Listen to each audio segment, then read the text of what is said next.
Hi, my name's Anna McKeever. I'm a contemporary artist based in Belfast. So I worked as a medical doctor for over 10 years before transitioning to a creative path. Several of those years I actually spent working in psychiatry, and I think that interest in the Irish psyche is something that's never really left me. It's certainly something that remains a really strong influence in my work to date. I think we've got a really unique way of relating to ourselves here, especially to our landscape and to each other.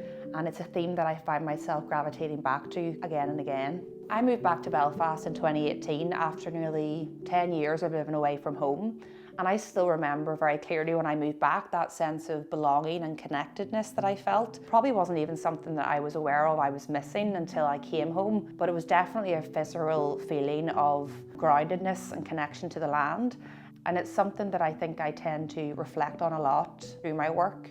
So I get my inspiration from all different sources. I keep notebooks full of ideas. I'm maybe slightly unusual in that I get a lot of inspiration from words as well as imagery. So I read a lot. I'm often writing down a few quotes from a book or maybe a couple of lines from a poem. So I feel like I'm often starting to formulate ideas long before I add paint to a canvas.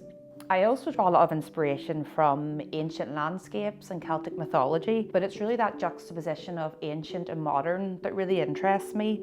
I think in so many ways we are this vibrant modern culture on this island, but I think there's huge parts of our culture which is rooted in a very ancient past. So for me, translating that hybrid identity of ancient and modern using contemporary colour and texture is really an ongoing practice. I would say my work is very fluid. I'm very relaxed to begin with. I tend to have a general idea of what I'm trying to convey, but I'm never very prescriptive about the first few layers of a painting. It's more coming at it with a sense of curiosity as to what might happen. You almost don't want the painting to come together too quickly. You start getting too precious about it and you lose the sense of boldness, which I think is the interesting part of the work. As the piece progresses and I tend to get more of an idea of what's taken shape, I work a lot more meticulously at that point. I'd be a lot more clear about which parts I'm trying to speak boldly and which I want to take a back seat. My use of colour and texture is always intentional. I suppose I'm ultimately trying to communicate via the paint. So I want my paintings to be bold and demanding, but at the same time maintain that sense of softness and beauty, and I think that's an ongoing balance.